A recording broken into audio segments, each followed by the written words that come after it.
환난 때도 시험 때도 또 위험한 일을 당할 때도 우리 주님의 인도하심을 간구하는 귀한 성도님들 되시기를 바랍니다. 네, 오늘 말씀의 배경되는 에스겔이 쓰여졌을 당시 우리 기억하시는 바와 같이 먼저는 일부 백성들이긴 합니다만 그래도 바벨론으로 이미 끌려간 사람들이 있었습니다. 그들에 대해 이스라엘 영토에 남아있는 예루살렘 성전에 남아있는 사람들은 그렇게 좋은 평가를 하지 않았습니다.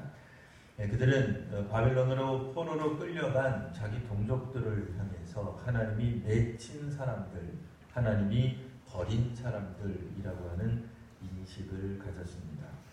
그도 그럴 것이 이스라엘이 사실 본격적으로 망한 것은 주전 587년인데요. 그로부터 10년 전, 이미 10년 전 주전 597년에 바벨론이 예루살렘을 포위했을 때 당시의 왕 여호야긴이라고 하는 왕이 항거하지 않고 항복을 해버려요. 항복하면서 끌려간 사람들, 그러니 이제 그들은 왕족이고 또 그때 당시 정치 지도자들이고 우리식으로 말하면 양반들이 되는 겁니다. 소위 말하는 이제 그때 당시에 가진 자들, 위에 있었던 사람들이 상당수 끌려가고 나자 이제 이스라엘 정부는 이제 무정부 상태가 되죠. 그래서 이번에는 시드기야 왕이라고 하는 왕을 중심으로 새로운 내각 정부가 형성되는데 이분들은 사실은 굉장히 반바벨론 정서를 가지게 됩니다. 그래서 그 일전에 여호야긴 왕이 바벨론이 포위하자마자 항복했던 것을 아주 수치스럽게 여겼어요. 그래서 자신들은 비록 바벨론의 느부갓네살 왕이 세운 왕조요, 또 그들의 정권이긴 합니다만 내부적으로는 바벨론에 대해 매우 반대하는 정서가 밑바닥에는 흘렀던 겁니다. 그러니 그들을 입장에서는 이제 예루살렘 성전 혹은 왕궁 중심으로 남아있는 자기들이야말로 하나님이 기뻐하시는 선민들의 정체성을 혹은 정통성을 가지고 있는 사람들이다 라고 이제 생각을 했던 겁니다. 요약하면 당시 이스라엘, 에스겔이 활동하던 시대에 이스라엘 사람들은 아직 이제 오늘 이제 읽고 있는 12장에서는 멸망한 건 아닙니다. 멸망이 다가오긴 했으나 언제 구체적으로 어떻게 며칠 날 멸망할지는 잘 모르는 상태죠. 그건 이제 예언으로만 있는 상태고, 이스라엘은 크게 둘로 나뉘었다라고 하는 거고요. 크게라고 말을 했지만 사실은 소수가 바벨론으로 끌려간 사람들이고요. 보다 더 많은 사람, 이게 이제 예루살렘에 남아있는 사람들입니다. 그러니까 오늘 우리들의 시각이 적절하지 않을 수는 있습니다만 억지로 우리 한국의 역사에 끼워 맞춰서 읽자면 100여 년 전에 일본으로 끌려간 사람들, 이런 사람들이 바벨론 끌려간 사람들하고 비슷한 거고요. 여전히 조선 땅에 남아서 독립운동하고 또 조선 땅에 남아서 있었던 다수의 사람들이 있는 것 우리 기억하고 계시죠? 그러니까 그런 것처럼 생각한다면 예루살렘에 남아있는 사람들이 매우 이제 민족주의적이고 또 그들이 반바벨론, 그러니까 반일 정서를 많이 가지고 있는 사람들이다. 이렇게 이제 말할 수 있겠습니다. 이제 그 말씀 따라서 우리가 한번 생각해 볼 때 오늘 제가 설교의 제목을 허탄한 묵시 또 아첨하는 복술 이렇게 이제 만들었습니다. 이게 이제 24절에 있는 표현입니다. 24절 보시면 이스라엘 족속 중에 허탄한 묵시나 아첨하는 복술이 다시 있지 못하리라 하라.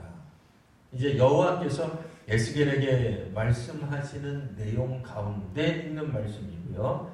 자, 그 다음에 이스라엘 족속이라고 할 때 이 이스라엘은 남유다에 남아있는, 그러니까 예루살렘에 남아있는 사람들을 말하는 거예요. 이 사람들이 허탄한 묵시나 아첨하는 복술을 했어요. 그러니까 이제 선지자도 두 그룹으로 나뉘었다라고 말할 수 있습니다.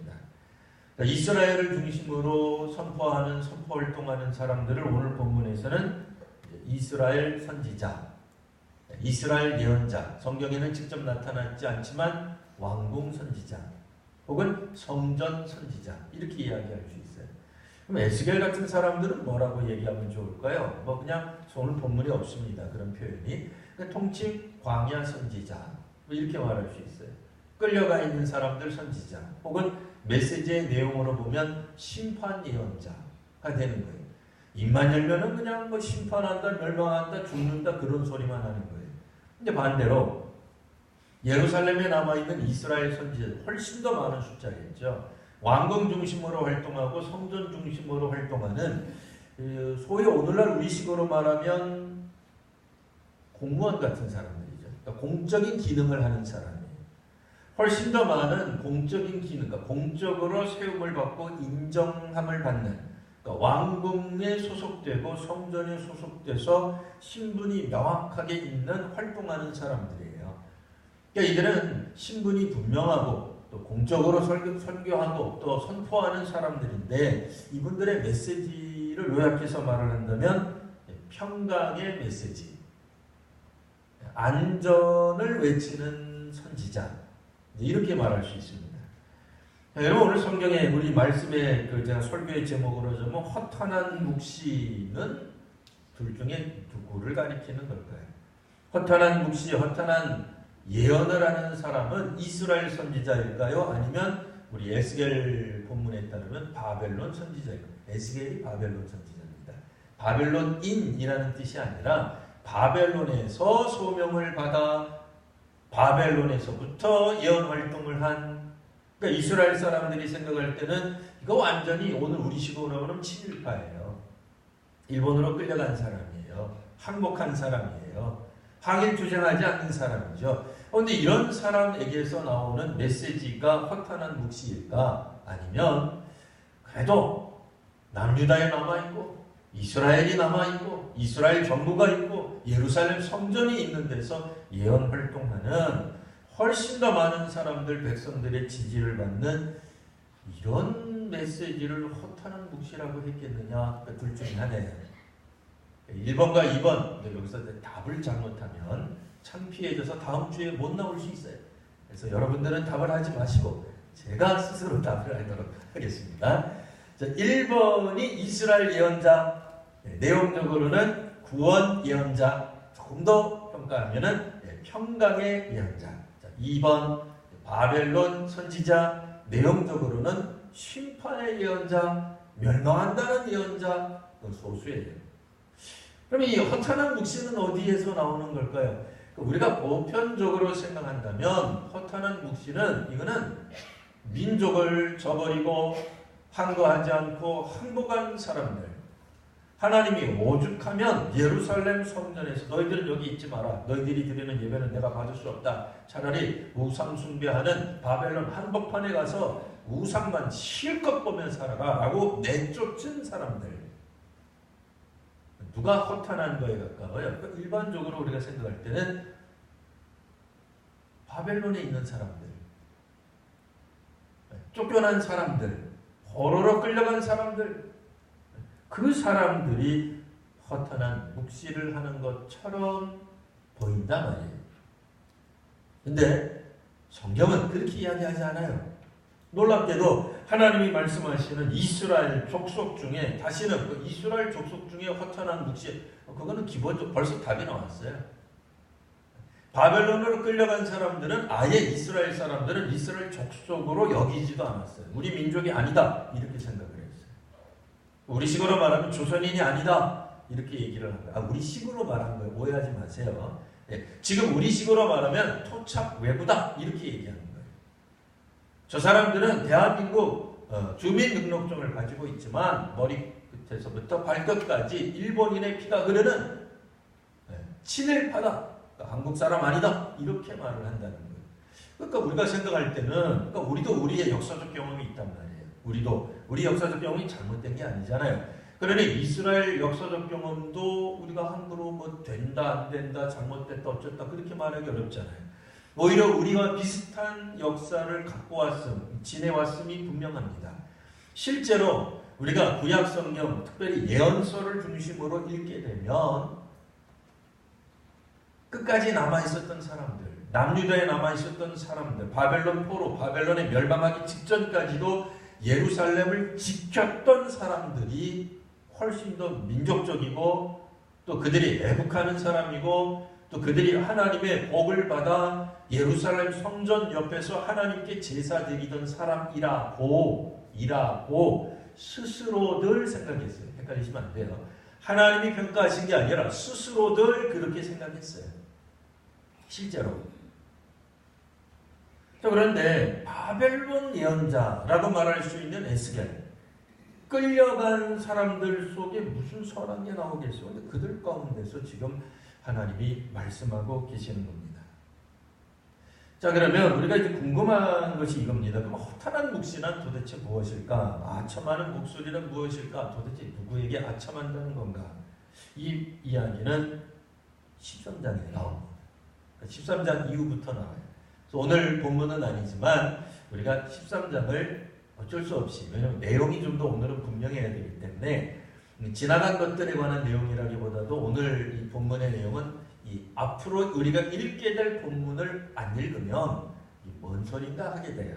그래서 13장을 잠깐만 우리가 보도록 하겠습니다. 자, 내용은 뭐냐? 허탄한 묵시가 뭐냐? 아첨하는 복술, 정술이죠. 정죄예요. 복술, 정죄. 결국은 예언이에요. 하나님이 그들이 하는 예언을 예언으로 인정하지 않는 거예요. 이스라엘 소위 말하는 선지자, 왕궁 선지자, 성전 선지자, 공적인 선지자들의 메시지를 하나님이 인정하지 않는데 하나님은 도대체 왜 인정 안 하시는 걸까? 13장 2절 보시면 중간쯤에 이렇게 나옵니다. 자기 마음대로 예언하는 자들에게 말해라. 너희는 여호와의 말씀을 들어라. 자, 여기 보면 자기 마음대로 예언하는 사람. 이게 허탄한 묵시예요. 자기 마음대로 예언하는 예언자들이 아첨하는 복수를 해요. 아첨하는 말을 해요. 아첨하는 설교, 아첨하는 선포, 아첨하는 예언을 하게 돼요. 그럼 이게 왜 그러냐? 3절 다시 한번 보시면 13장 3절입니다.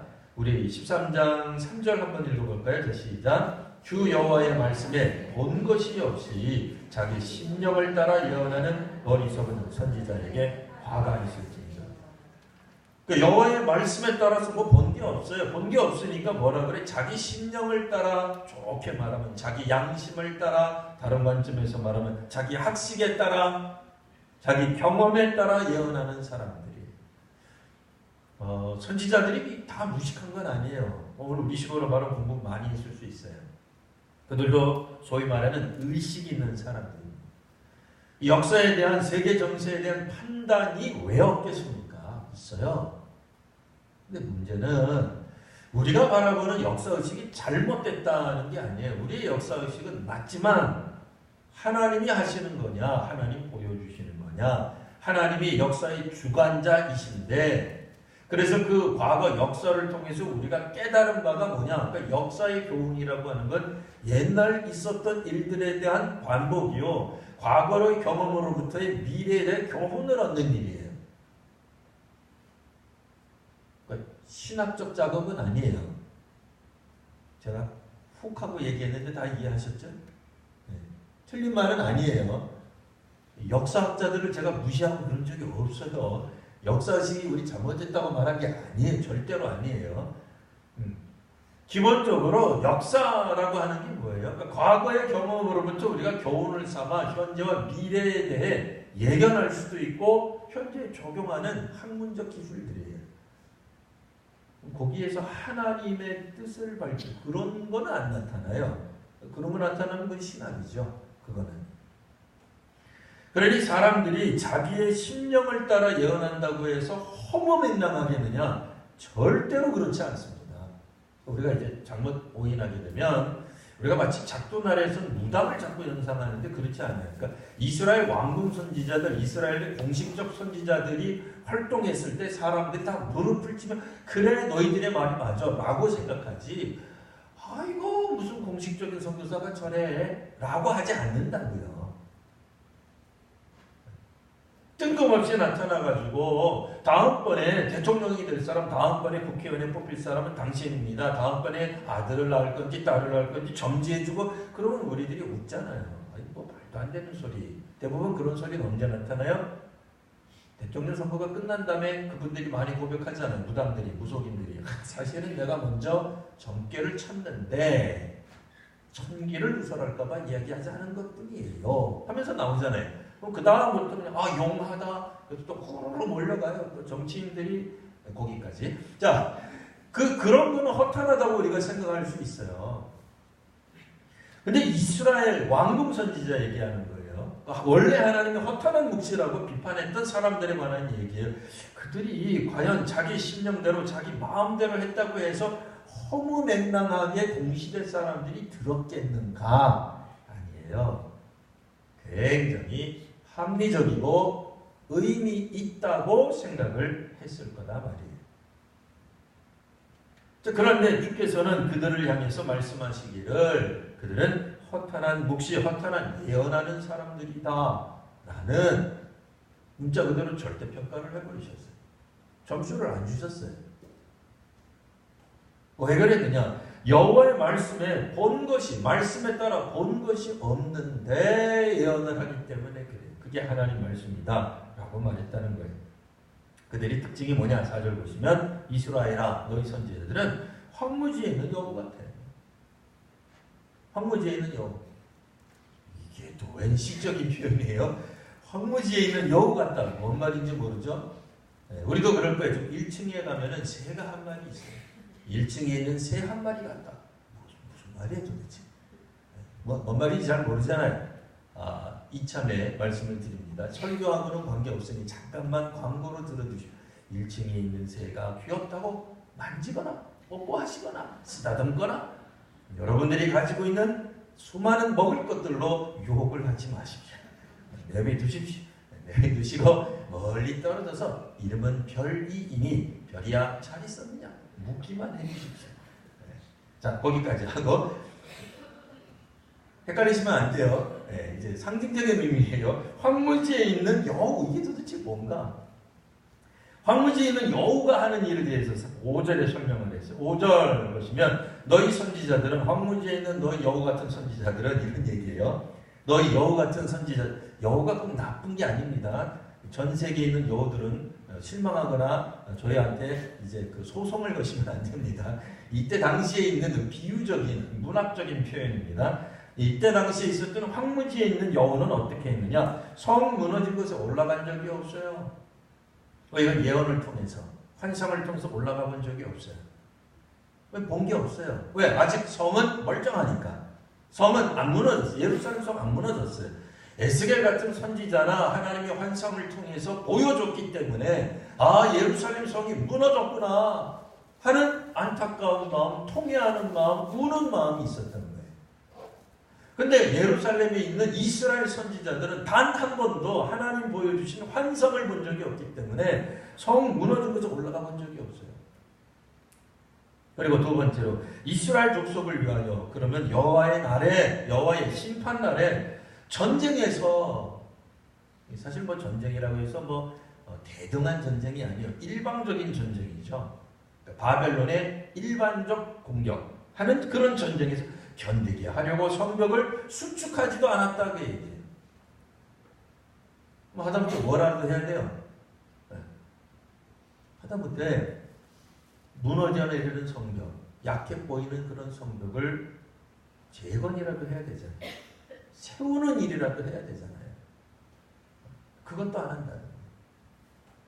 사실 에스겔 같은 선지자들의 특징이 바로 뭐냐면 예레미야도 그렇습니다만 이사야도 그렇고요. 이 선지자들의 특징이 뭐냐면 하나님이 보여주시는 환상 가운데 미래가 보여요. 근데 미래가 굉장히 암울해요. 암울하니까 이분들은 하나님 앞에 뭘 호소해요? 하나님 이 백성을 그럼 죽이려 하십니까? 그러면 이스라엘 백성들을 몽땅 이 땅에서 없애시려 합니까? 모세도 그런 이야기 했잖아요. 분명히 이 땅에 그때 당시에 이스라엘 족속들 히브리 백성들이 하나님 앞에서 우상을 만들어요. 얼마나 진노할 일이에요. 하나님의 진노가 그들에게 임할 때 오히려 하나님의 참된 선지자들은 이 땅의 백성들을 멸절하시는 것을 하나님 앞에 하지 말아달라고 중보기도 해요. 우리가 기본적으로 알고 있는 상식은 뭐죠? 기도의 상식, 기도의 깊은 단계로 들어가면 뭐다? 하나님의 뜻에 따라 기도한다? 아니면 하나님의 뜻과는 반대로 기도한다? 뭐예요?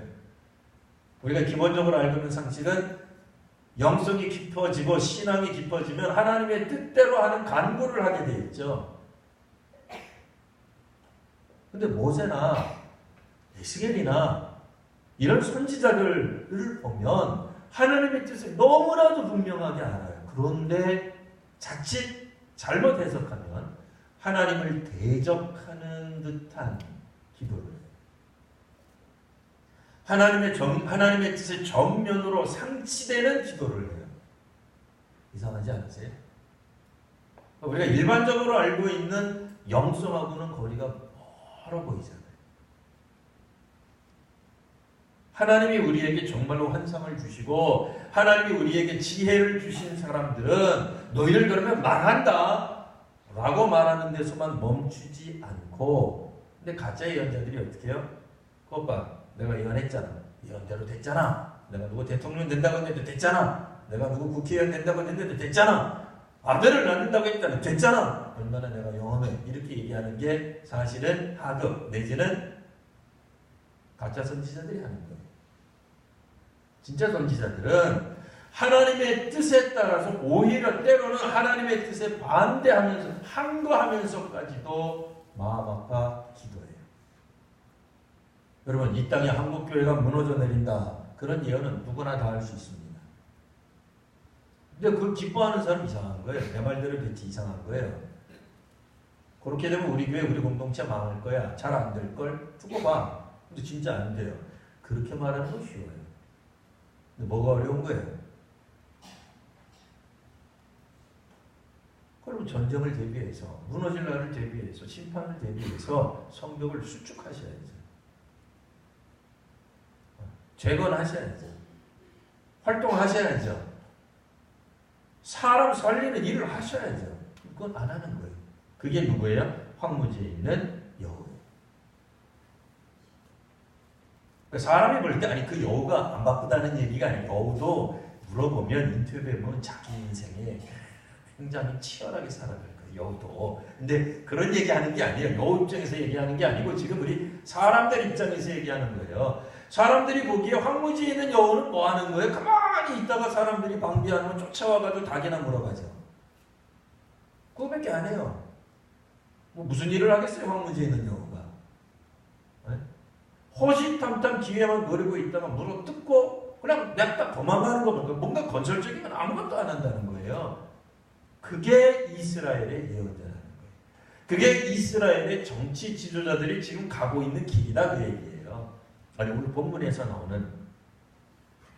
그러면서 지금 당시에 이제 에스겔 당시죠. 에스겔이 활동하던 때가 언제냐? 주전 587년, 이때가 예루살렘 멸망한 연도예요. 뭐 외우실 것까지는 없고 그냥 587 주전. 그러니까 기원으로부터 거꾸로 올라가는 거예요. 거꾸로 올라가서 예수님 오시기 전 587년 전에 예루살렘이 멸망했는데, 에스겔 활동하던 시기 혹은 바벨론 포로로 끌려가는 시기는 그것보다도 10년 전이에요.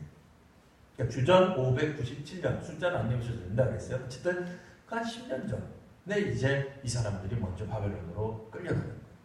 그랬다가 한 5년쯤 지나서 하나님이 에스겔을 부르십니다.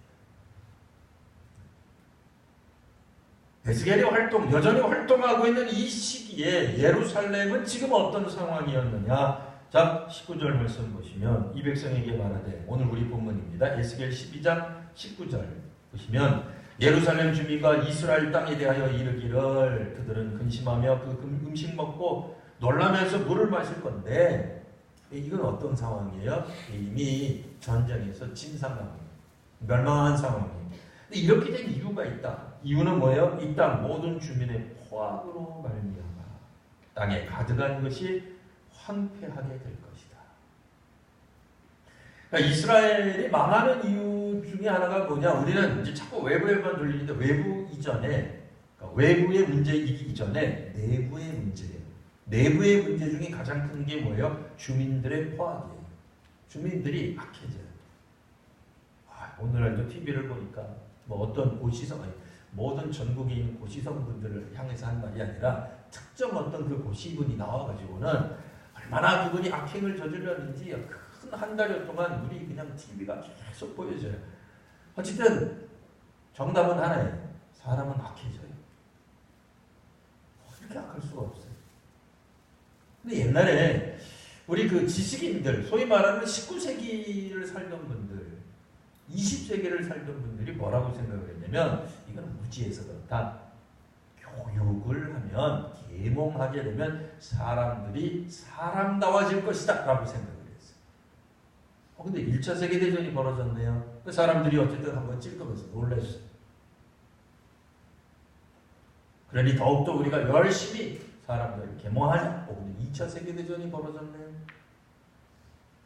그 사람들이 헷갈리기 시작하는 거예요. 이거 뭐 깨닫는다고 되는 게 아닌가 보다. 우리 지성에 밝은 빛을 반짝 비춰주면 이 사람들이 행복해지고 유토피아를 향해 갈 줄 알았더니 안 그러는 거예요. 그래서 낙관적인 미래에 대한 걸 이미 20세기 때 버렸어요. 사실은. 이미 버렸어요. 사람들이 가면 갈수록 건전해질 것이다. 좋아질 것이다. 선해질 것이다. 악은 점점 사라질 것이다. 이게 억지로 한다고 해서 악이 사라지지 않아요. 물론 그렇게 돼야 되겠습니다만 사람들이 점점 더 포악해지기 시작합니다. 이제는 그러니까 예전에는 그래도 한때 20세기, 지금은 21세기예요. 지금 우리가 살고 있는 이 시대를 21세기라고 그래요. 왜냐? 2019년이잖아요. 그 2019년, 2000년도 할 때를 그냥 빼고 어쨌든 하나 더 해가지고 21세기. 그럼 1999년까지는 뭐라고 불러요? 그냥 20세기 이렇게 불러요.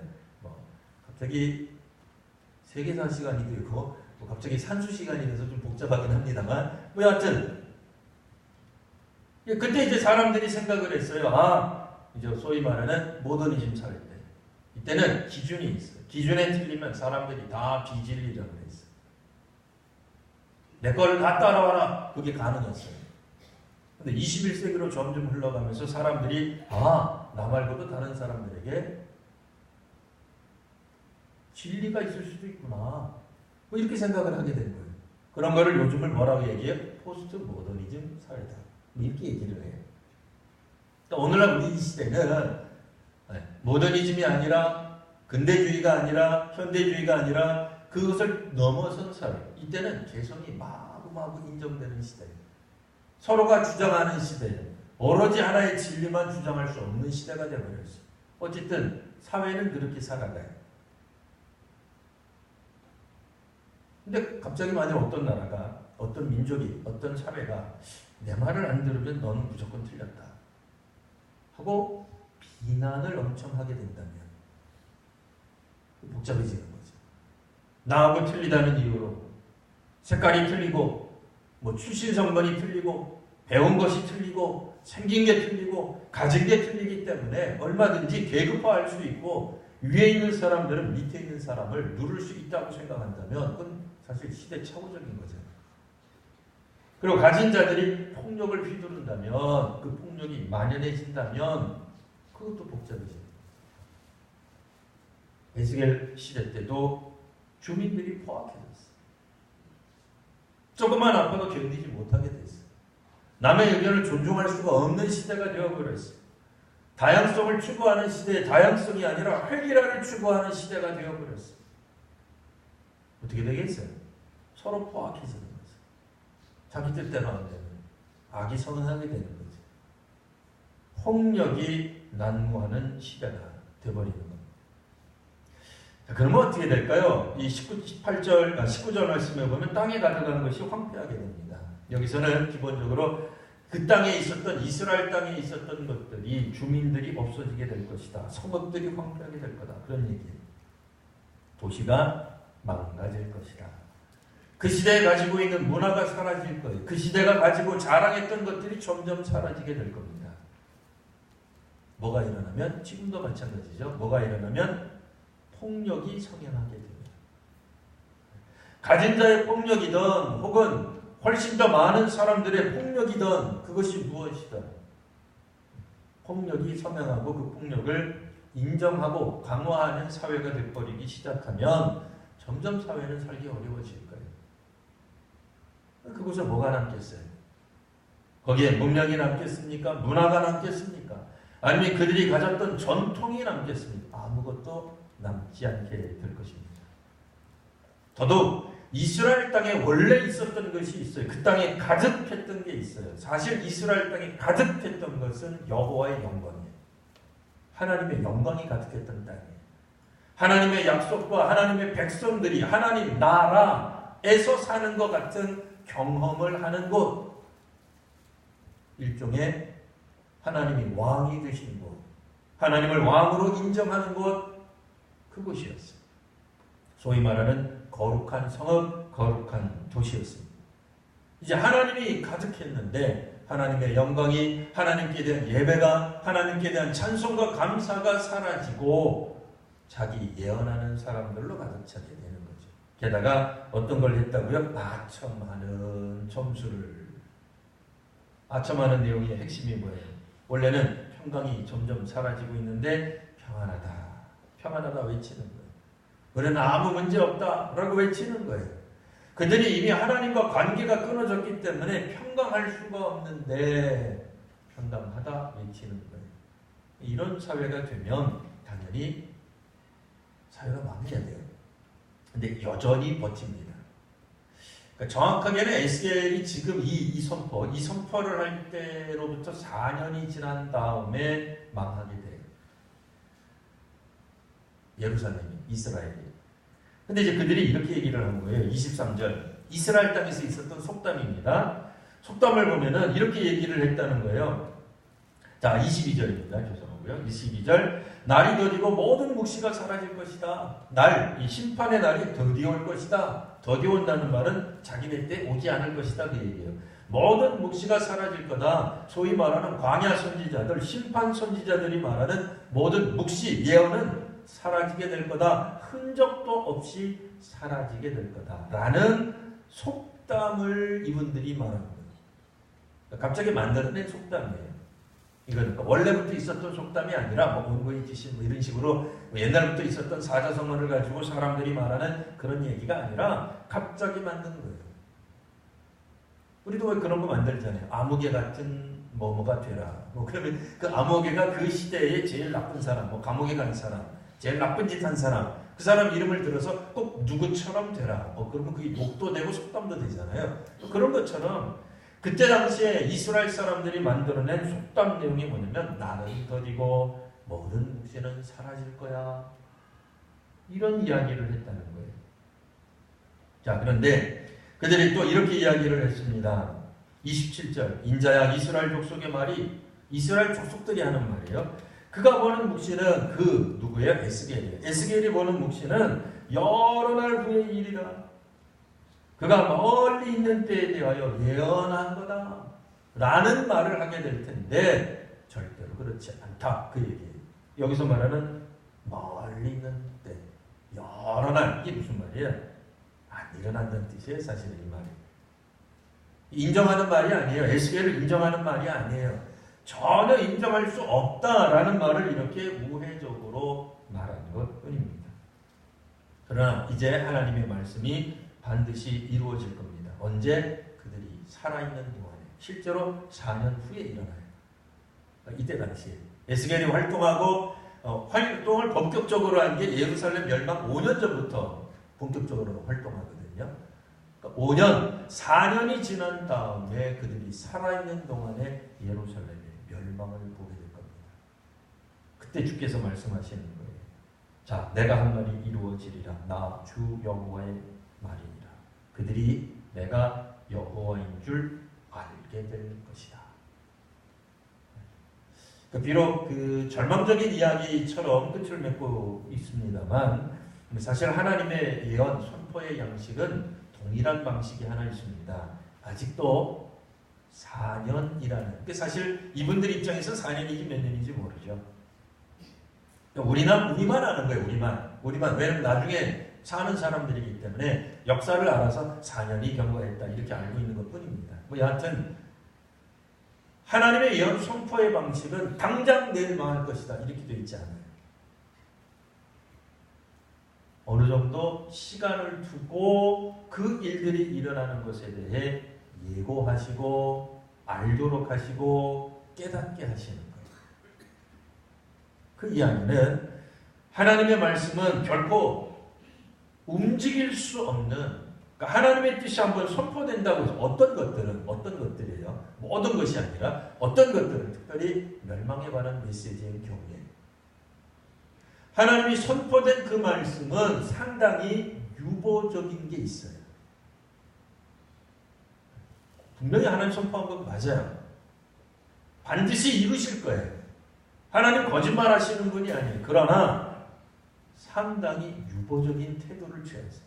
그래서 그 틈바구니 속에서 모세나 에스겔이나 예레미야 같은 사람들이 감히 하나님을 향해 하나님의 뜻에 도전하는 듯한 기도를 할 수 있는 겁니다. 안 그러면 어떻게 되겠어요? 당장 선지자 노릇 그만하거라 이렇게 되겠죠.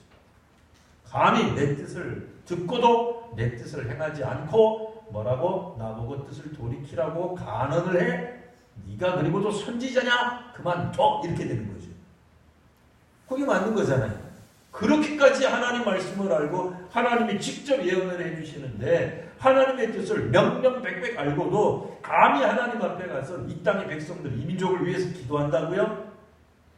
당장 그런 선지자들은 내쳐야 돼요. 그렇게 안 된다고요. 왜요? 하나님의 뜻은 분명 멸망과 심판이기는 하나 이 땅의 백성들이 돌이키기를 원하십니다. 이게 행간에 숨어 있어요. 오늘 본문 안에 안 나타나요. 분명하게 확 눈에 드러나면 읽다가 그럼 그렇지 이러고 싶은데 그렇게 안 하고 있어요. 왜 안 하실까요? 안 하시는 이유는 그때가 언제인 줄 사람이 알면 사람들이 게을러져요. 그래서 우리가 종종 그런 얘기 하잖아요. 전도하다가 보면 아저씨, 아주머니 이제 교회 다니셔야죠. 예수 믿으셔야죠. 그럼 내가 다닌다니까. 언제 1년 전에도 약속하시고 한 달 전에도 약속하셨는데 아직도 안 오셨잖아요. 나 죽기 전에 나간다니까. 자기 죽을지 언제가 어떻게 알아? 자기가 죽는 날을. 너무 막연하게 생각하는 거예요. 그러니까 하나님이 아무리 요구해 주신다고 한들 그거를 너무 마음 편하게 생각하는 나머지 하나님이 언제에게 우리에게 멸망을 주시겠어? 이러다 그냥 계속 가는 거지. 우리도 사실 그런 마음이 있어요. 2000년 전에 예수님이 다시 오신다 말씀했어요. 아직까지 안 오셨네. 그죠? 아직까지 안 오셨잖아요. 그래서 19세기 진짜 신학자들이 그런 얘기를 했어요. 예수님의 재림은 그렇게 쓰진 않았는데요. 예수님의 재림은 일종의 심하다. 어려운 말이죠. 쉬운 말로 일종의 뻥이다. 이렇게 얘기를 한 거예요. 제가 이렇게 얘기하는 거는 19세기 신학자들이 저한테 고소할 것 같지 않아서 뻥이다 그러면 그분들 되게 싫어할 거예요. 근데 우회적으로 우리말로 바꾸면 그런 의미로 얘기하는 거예요. 그게 뭐냐? 예수님의 재림이 온다 하고 그런 말 했다고 그러냐? 그거 비유다. 왜? 여태까지 안 왔잖아. 라고 얘기를 한 거예요. 오늘 비슷하죠? 그런 얘기 나오잖아요. 그날이 그래 에스겔 네가 그렇게 목청 높여서 침 튀기면서 예언을 하니까 그래 온다 그러자. 멸망 있어. 그래 누가 없대. 근데 언제 있어요? 그날이 더 튀어올 거예요. 나 죽은 다음에 다 튀어올 거야. 일어나긴 일어날 거야. 아마 한 600년 지나서 그거 될걸. 멸망이 있긴 있을 거야. 오늘 우리가 보니까 지구온난화 문제도 있고 공해 문제도 있고 이거 심각해요. 어느 나라가 먼저 포탄을 누를지 모르지만 핵 한번 터지면 이 나라 그냥 끝장날 거예요. 근데 멸망이 오긴 올 것 같은데 하나님에 의한 멸망이라고 생각합니다. 어쨌든 멸망이 오긴 올 것 같은데 그거는 한 달. 그래서 우리는 충분히 살았으니까 걱정 없고 우리 애들이 걱정이야. 그런 생각하잖아요. 우리도. 지금 당장 올 거라고 생각 안 하잖아요. 그런 말 하면 저를 이단으로 보시겠지만 모시면 안 됩니다. 이단으로 물지 마세요. 4년 후에 오실 수도 있잖아요. 예수님이. 이거 에스겔 얘기한 거예요. 에스겔. 사람들이 안 믿는다고요.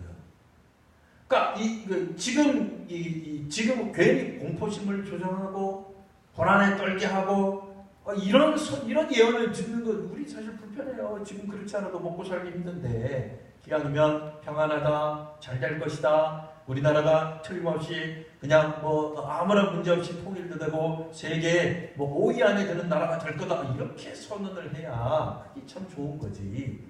거기다 대놓고 말이에요. 몇 년 후에 명할지 모르지만 망한다. 이게 무슨 말도 안 되는 소리냐 말이에요. 우리 귀에 들리기에 좋은 것들이 있습니다.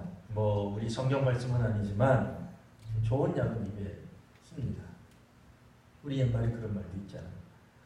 허탄한 묵시, 아첨하는 목소리 우리들 귀에 들리기 좋을지 몰라도 그것들은 우리를 결코 구원으로 이끄시는 하나님의 말씀이 아닙니다. 심지어는 구원과 영생과 평강을 외치는 메시지조차도 우리에게 결코 구원을 담보하지 않습니다. 내용이 아니라 누구로부터 나왔느냐가 중요합니다. 예언은 하나님으로부터 나오지 않는 한 가짜 예언이 허탄한 묵시가 아첨하는 목소리 될 것입니다. 이 시간 하나님의 뜻을 진지하게 다시 한번 생각하며 하나님의 말씀을 통해 이 시대를 살아가는 우리들에게, 한국교회와 우리 믿음의 성도들에게 무슨 말씀을 하시는지 더더욱 귀 기울이게 되는 귀한 이번 또 하루 한 주간 여름이 되시기를 바랍니다. 기도하겠습니다. 걸어가신 주님,